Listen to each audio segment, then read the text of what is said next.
হাতে ব্যাগ, কেউ কেউ আবার ঠেলাগাড়িতে করে নানা সামগ্রী আর নিজ সন্তানদের বসিয়ে এক অজানা ভবিষ্যতের উদ্দেশ্যে বাড়ি ছাড়ছেন অনেকেই।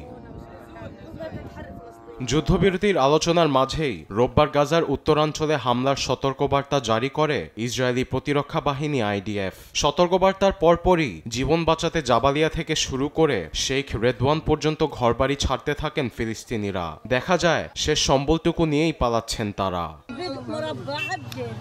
ইসরায়েলিরা পুরো জায়গাটি ধ্বংস করতে চায়, এর জন্য প্রাণ বাঁচাতে সবাই ঘরবাড়ি ছেড়ে দিচ্ছে। একটু পরেই তারা F-16 বিমান, ট্যাঙ্ক ও ড্রোন দিয়ে সব বাসাবাড়ি ধুলোর সঙ্গে মিশিয়ে দিবে।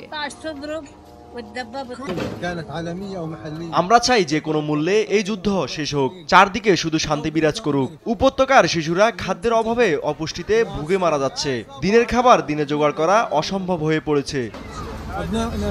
এদিকে ইরান ও হামাসকে দমিয়ে রেখে ইসরায়েল নিজ অস্তিত্বের হুমকি দূর করেছে বলে জানান Benjamin Netanyahu.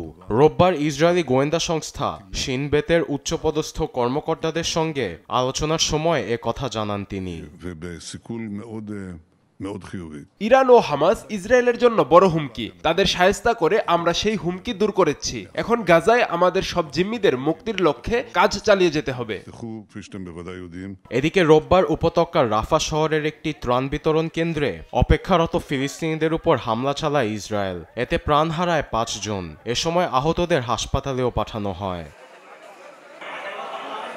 আরবেদ Afsar, news desk, দেশ টিভি।